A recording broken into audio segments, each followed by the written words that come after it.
Olá! Sejam muito bem-vindos ao PEP, Palestra Esporte Podcast, nossa jornada semanal de reflexões sobre desenvolvimento, comportamento e cidadania, a partir do compartilhamento de experiências práticas e acadêmicas dos universos do esporte, da gestão pública e da defesa dos direitos das pessoas com deficiência.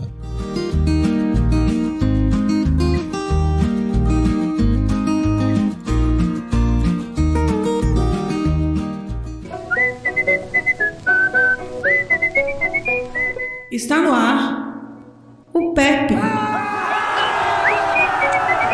Palestra Esporte Podcast, com Luiz Villani.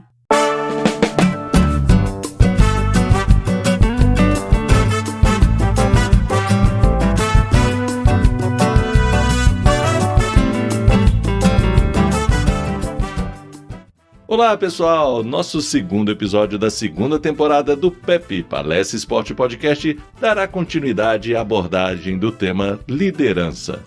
Ainda não detalhamos quais são as características para que uma pessoa possa se tornar um líder. Aliás, muito se pergunta quais são as capacidades que precisamos aprender ou desenvolver para nos tornar líderes efetivos.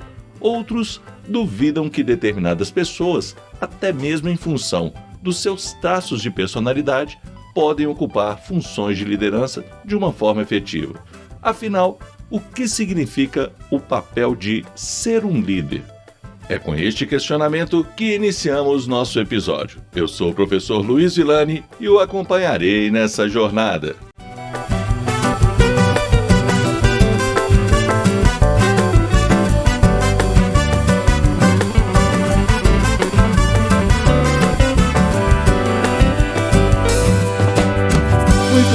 Muito bem, em nosso primeiro episódio da temporada, tratamos sobre a liderança no esporte sob a perspectiva dos processos de desenvolvimento para a vida. Como nossas experiências no contexto esportivo nos ajudam a desenvolver importantes capacidades que poderão significar um diferencial no desempenho de uma função de liderança no futuro. Bom, vimos no primeiro episódio dessa temporada que a liderança pode ser compreendida de forma simples e objetiva conforme o conceito de Barrow, 1977, como o processo comportamental de influenciar indivíduos e grupos a alcançarem seus objetivos. Vimos também que o líder é aquele que mostra o caminho, é quem dá o exemplo e consegue fazer com que o grupo confie nele a ponto de segui-lo pelo caminho apontado. Se entrarmos em portais e sites de formação, de cursos, ou mesmo se buscarmos no YouTube ou em cursos de extensão universitária o tema liderança, veremos que trata-se de um assunto extremamente popular. Dá ibope na realidade. Todos compreendem a importância de um bom líder. Muitos querem aprender como se tornar um líder. Eu nem tenho como negar essa importância, até porque seria um tanto incoerente de uma pessoa que questionou justamente sobre isso ao ponto de estudar a liderança como tema de pesquisa em nível de mestrado. Mas também não podemos fazer da liderança um bicho-papão. Liderança não é nenhum bicho de 7 cabeças, pelo contrário. Exercer a liderança, tomar a frente e apontar caminhos faz parte da rotina de milhares de pessoas que muitas vezes nem se dão conta de que são grandes líderes ou de que, em algum momento de sua vida, já exerceu esse papel. Sim, exercemos a liderança em casa, às vezes em pequenos grupos e muitas vezes em pequenas tarefas. O problema é que nos acostumamos a receitas de bolo e a chavões organizacionais e aí acabamos nos restringindo na busca por uma fórmula mágica para nos transformarmos da noite para o dia em grandes líderes. Infelizmente, embora existam traços de personalidades que favoreçam determinados comportamentos desejáveis para um líder efetivo, na prática a coisa é muito mais complexa. Sob o traço de personalidade, há pessoas tímidas que falam muito pouco, mas que são seguidas pelo exemplo, pelo caráter, pelo reconhecimento de sua produtividade. Há também pessoas extrovertidas que tomam a frente de determinados grupos por sua espontaneidade, pela facilidade de expor suas ideias, até mesmo pelo carisma. mas nem sempre o grupo resolve seguir essas ideias. Liderança, então, tem uma boa parcela de relatividade. Há momentos em que grandes líderes reconhecem suas limitações e identificam pontos de apoio para fazer um grupo chegar aos objetivos. Estes conseguem recolocar nos eixos um grupo que muitas vezes já não responde de forma coesa em prol dos objetivos comuns. Há casos, inclusive, onde pode haver a chamada liderança para o alto. Michael Useem, em seu livro Liderança para o Alto, publicado em 2002, cita vários casos sobre como conduzir seu chefe em benefício de todos. Dentre esses casos, há o da advogada Charlene Barshevsky, então assessora de Mickey Cantor, representante comercial do governo Bill Clinton nos Estados Unidos em 1993. Charlene convenceu diversos superiores até chegar ao presidente Clinton sobre a necessidade de negociar os termos da entrada da China na Organização Mundial do Comércio. Pressionado na época pelo trauma da Guerra Fria e, consequentemente, sobre as questões que envolviam o comunismo, não havia clima no governo e no Congresso para um acordo para se abrir negociações comerciais com o maior mercado do mundo na época e hoje ainda a China. Não foi algo simples, fácil, mas extremamente técnico e objetivo. Foram anos de tratativas até que em 2000 seu trabalho fosse consolidado. Os Estados Unidos aprovou o acordo, que é hoje, inclusive, uma das bases de sustentação da economia desse país. O líder deve saber usar os recursos que já dispõe. E nas diversas tarefas que executamos em nossa rotina de vida, sejam rotinas familiares, sociais ou de trabalho, possivelmente já assumimos à frente ou teremos que assumir em alguma ocasião. Ou seja, mais cedo ou mais tarde seremos líderes de alguma forma em algum momento ou já até exercemos esse papel em alguma ocasião da nossa vida sem que tenhamos percebido. Já vi pessoas se transformarem em determinados momentos, às vezes inclusive em momentos extremamente difíceis, e essa transformação envolve em como ela reage nessa situação. Ou seja, sua conduta acaba induzindo a pessoa a assumir a responsabilidade de liderar, ainda que somente naquela oportunidade pontual. Eu descobri isso na prática, assumindo responsabilidades em momentos de extrema vulnerabilidade do meu líder na ocasião. Todos nós temos nossas limitações e em situações de estresse estamos sujeitos a congelar, a não saber decidir naquela situação imposta. E quem assume a liderança nessas circunstâncias não quer dizer que está almejando tomar o lugar do seu líder. Aliás, o meu líder, na ocasião em que estou relatando, acabou me oferecendo isso, inclusive, mas não era o caso, como veremos então. Às vezes, nossa experiência, nossa bagagem, tudo aquilo que expliquei no episódio anterior, dos momentos em que vivemos como atletas ou em quaisquer que seja a experiência de nossa vida, nos leva a saber o timing de assumir determinadas responsabilidades.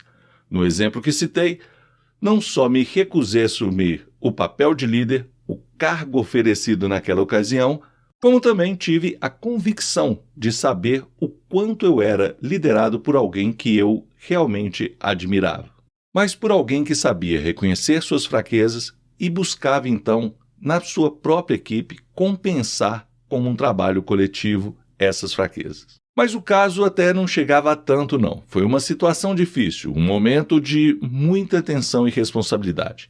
Eu, mesmo sendo ainda jovem na oportunidade, possuía uma bagagem diferenciada em relação àquela situação específica.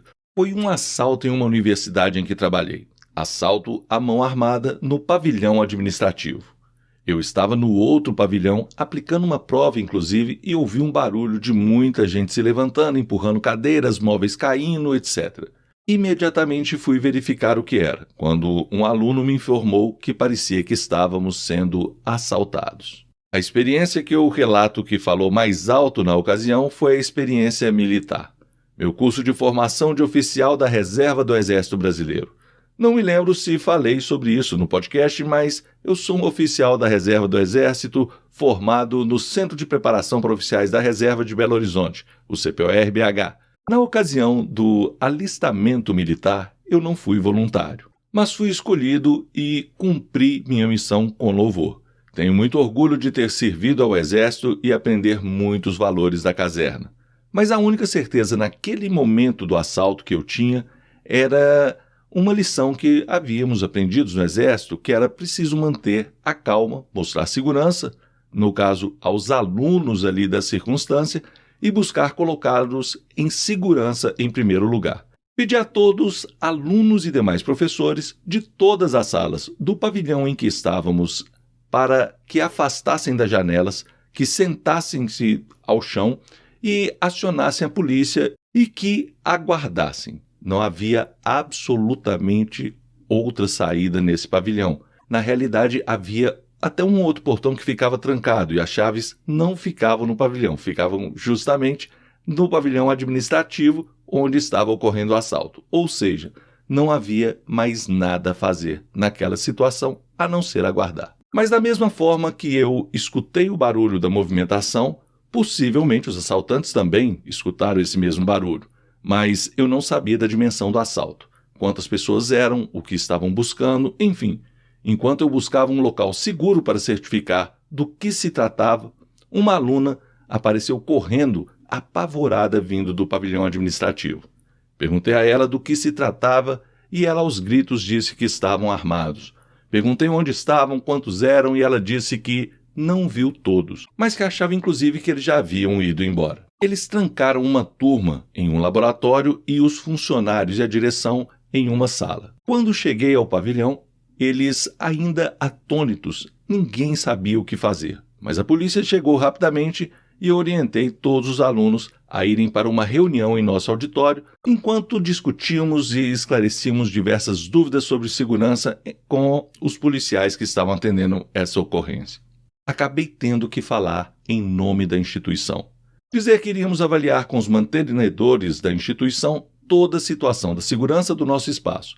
Isso foi numa sexta-feira, e que suspenderíamos a aula de segunda-feira para nos reunir com a direção e tomar uma decisão sobre a segurança da nossa instituição, e que informaríamos sobre a decisão na terça-feira.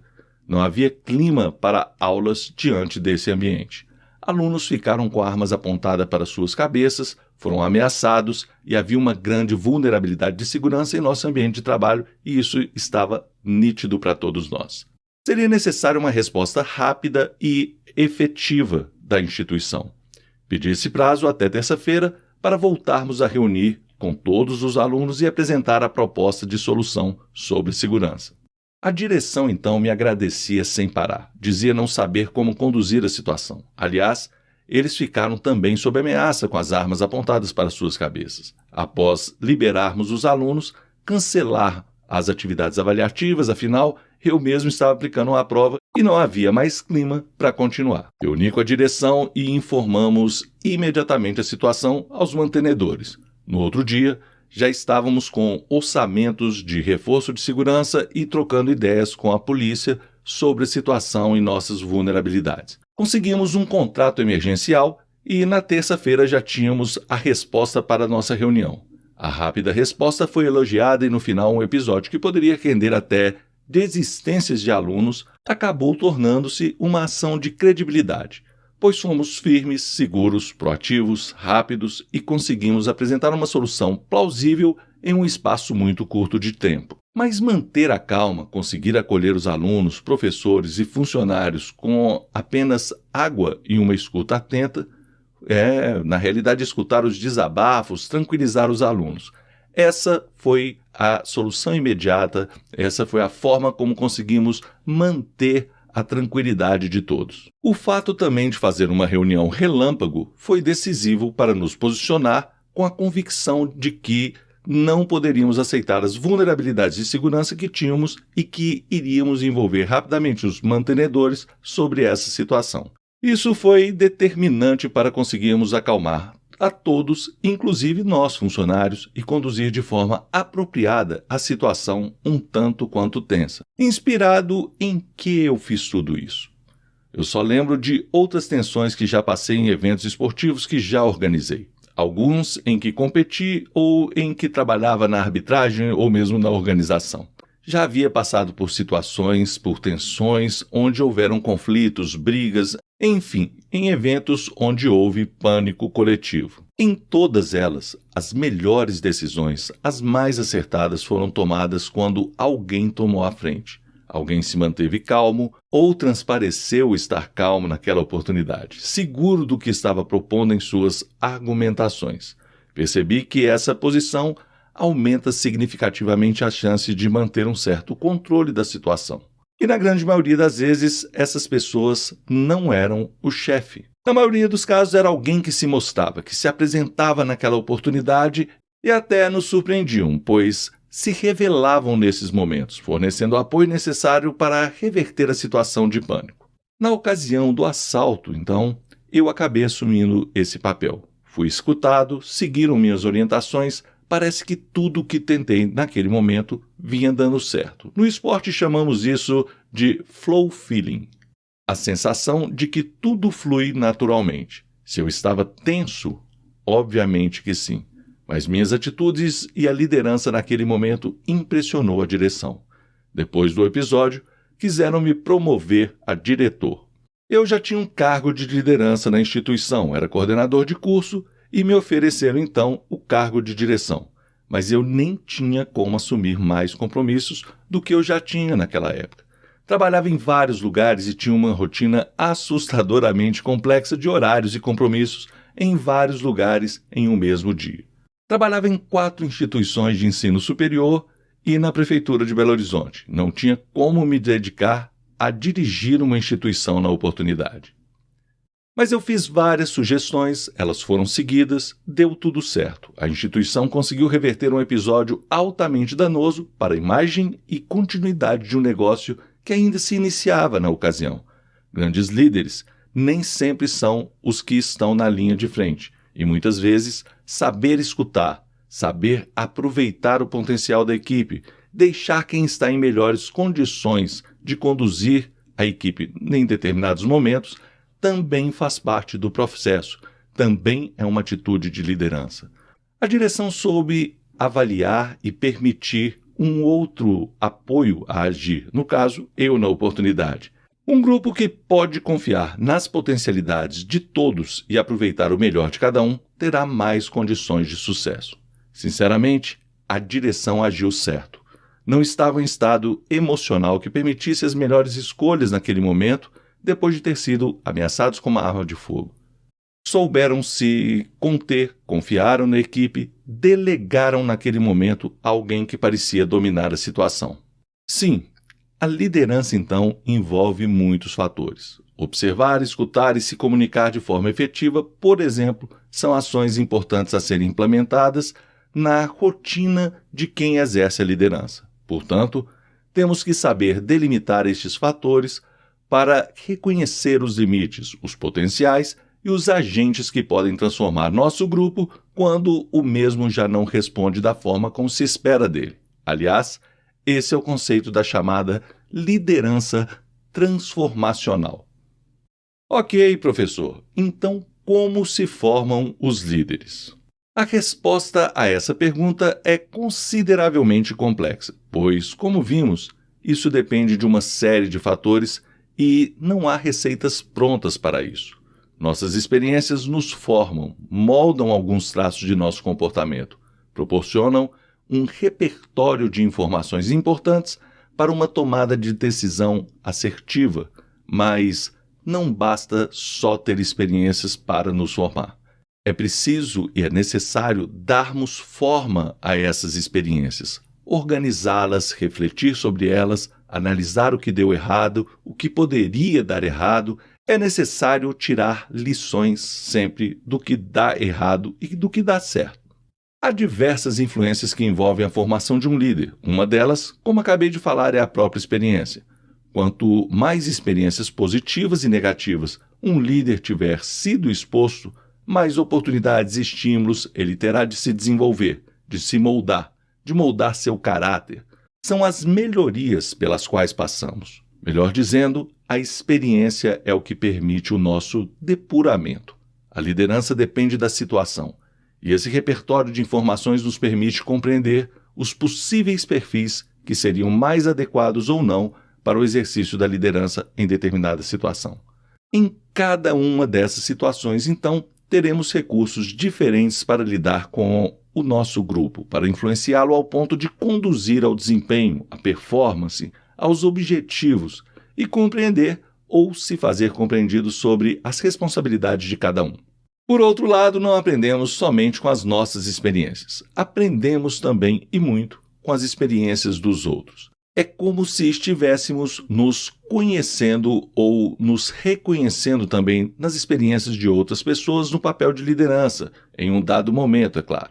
A teoria da aprendizagem social de Albert Bandura mostra que em diversos momentos nossa aprendizagem é resultante de experiências diretas e de observação dos comportamentos e experiências de outras pessoas e, obviamente, de suas consequências. É o caso de pessoas que nos inspiram.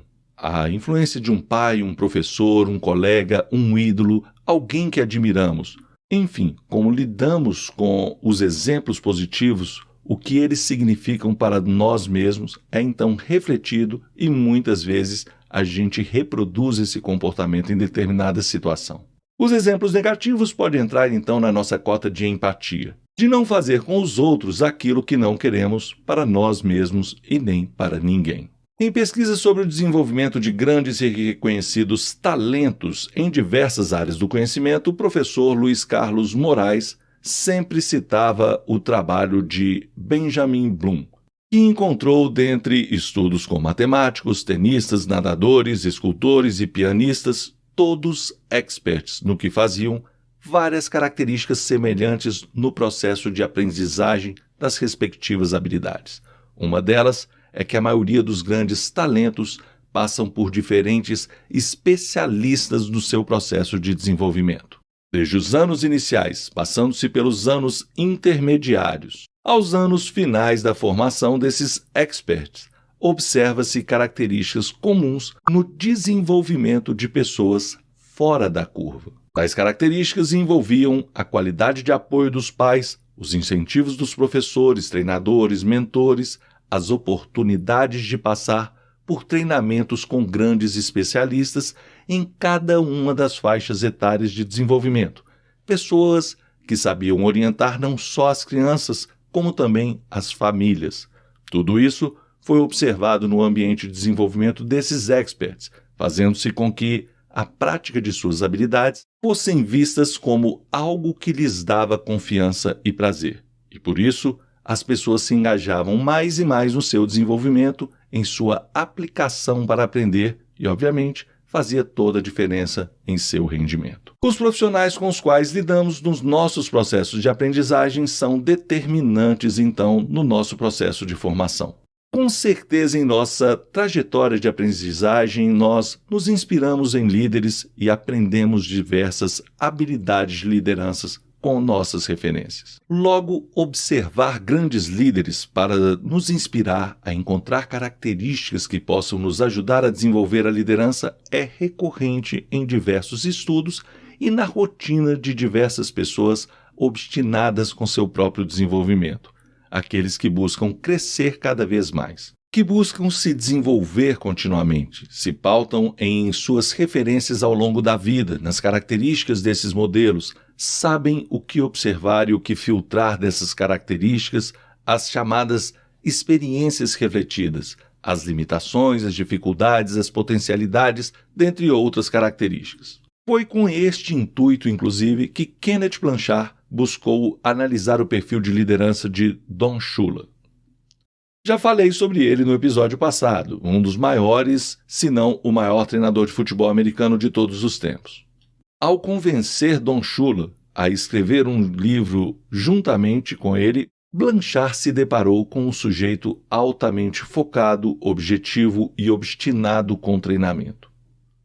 Uma pessoa que observava os mínimos detalhes, preocupava com as correções básicas, mas necessárias, e com o constante aperfeiçoamento dele e do seu grupo. E no livro, então, eles fazem um acróstico com a palavra líder, para traduzir as características de Don Shula com as iniciais de cada letra aqui devidamente adequadas à língua portuguesa na tradução de seu livro para o Brasil. No acróstico líder, então, a letra L representa lealdade às suas convicções. Os grandes líderes adotam e defendem um ponto de vista. Vejam bem, se você não acredita no que pensa, no que está pregando para o seu grupo, você não deve inspirar confiança. Ou será que inspira? Se ser líder é influenciar seu grupo a ir em direção ao que propõe, se você não acredita nisso, dificilmente seu grupo irá segui-lo. Em relação à letra I, sobre insistência na perfeição, os líderes eficazes ajudam seus times a atingir a perfeição do treinamento. Treinar e insistir na melhora do grupo, cobrar, faz parte dos resultados.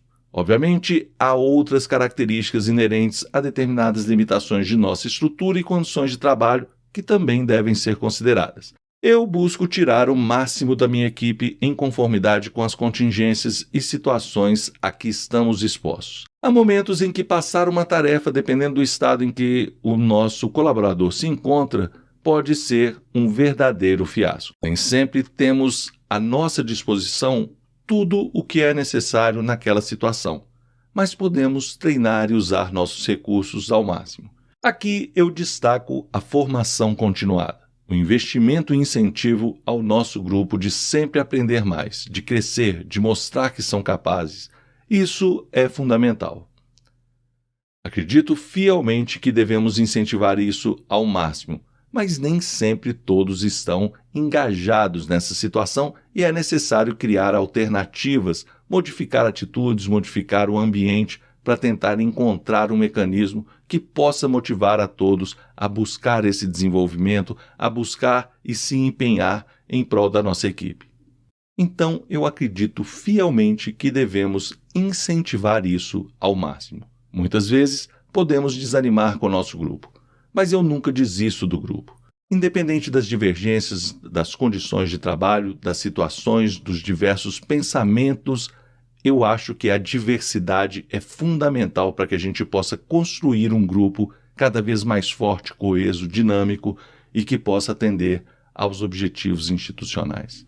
Portanto, eu sempre acredito na transformação das equipes, na recuperação de cada uma das pessoas e na motivação para que elas possam, enfim, se dedicar como se espera de cada um dos colaboradores. Ao longo de minha trajetória profissional, eu tive grandes líderes que mostraram esse caminho e que o segui e jamais me arrependi sobre isso. São pessoas que eu digo abertamente que fizeram diferença em minha vida e que continuam fazendo. Voltando ao acróstico, a letra D diz respeito à disposição para se adaptar. Líderes sempre estão dispostos a mudar a tática quando percebem que não está dando certo ou a situação assim o exige. Insistir no erro é a chamada cabeça dura. Somos passivos de equívocos ou de surpresas do ambiente ou mesmo do contexto. Às vezes, as contingências não nos permitem dar a devida atenção para recuperarmos algumas peças do nosso grupo e isso é angustiante para todos. Na realidade, não só para o líder, como para todos os colaboradores desse grupo. Mas saber ou reconhecer o momento certo de dar o braço a torcer, obviamente perceber nossas fragilidades, compreender que adotamos uma tática equivocada para aquele momento ou em uma determinada situação passada e saber, estar cientes de uma possibilidade de mudar a tática, isso deve ser lançado mão. Devemos, então, buscar outros tipos de apoio para que possamos recolocar o grupo no caminho certo. Mas não se enganem que para isso temos que estar devidamente treinados e conhecer as características dos membros dos grupos, suas diversas possibilidades, os potenciais da nossa equipe para nos possibilitar uma mudança que surta de fato o efeito desejado. Em relação à letra E, diz respeito à estabilidade e coerência. Líderes são previsíveis em suas reações ao desempenho alheio. Quando a nossa equipe sabe como agimos e confia na nossa coerência diante das dificuldades, a probabilidade de confiarem no nosso trabalho e seguir em frente superando as adversidades é muito maior. No entanto, se não nos mostrarmos estáveis e firmes diante do nosso trabalho, se desestabilizamos e mostramos atitudes incoerentes, a chance de perdermos as rédeas do grupo é muito grande. O grupo percebe quando nos desestabilizamos, e isso influencia e desestabiliza toda a equipe. Manter o controle e a coerência é então fundamental para tentarmos reagir ou sair de determinada situação de forma honrosa e elegante. E isso também ajuda a, inclusive, reestabilizar o grupo após uma derrota inesperável, como é o caso que acontece no esporte, mas que também são casos de rotina no nosso trabalho ou na vida. E, por fim, a letra R é sobre responsabilidade e honestidade. Líderes são extremamente íntegros, claros, honestos em seus relacionamentos com os outros, ou deveriam ser. Eu sou suspeito para falar sobre essas características. Fui chefiado por pessoas brilhantes com conhecimento técnico acima da média, mas vi também pessoas que admiro, cuja falta de convicção nestes valores, ou mesmo por se mostrarem desonestos com algum gesto para com a sua equipe, perder, então, seguidores ou mesmo controle de todo o grupo. Por incrível que pareça, os líderes que mais me inspiraram, os líderes que mais me fizeram segui-los e buscar alcançar os resultados com o máximo de empenho e das minhas capacidades, foram os líderes que, sem saber, conseguiram de fato me sugar minhas energias, minha dedicação, souberam aproveitar meus potenciais, foram também os líderes mais humanos e honestos com os quais trabalhei. E eu já disse que esses valores são fundamentais a todo gestor. Aos que buscam caminhos mais fáceis, eles podem até ter sucesso em algumas oportunidades, mas jamais terão a confiança de seu grupo e viverão à espreita da desconfiança e, consequentemente, da insegurança.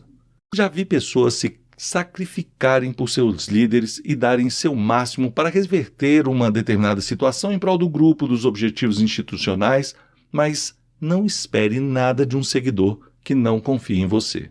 Não é fácil ganhar a confiança de um grupo, mas quando você observa as premissas expressas em cada uma dessas letras do acróstico líder, conforme acabei de apresentar, pode ter certeza que sua equipe estará mais coesa e muito mais próxima de ser uma equipe de alto desempenho.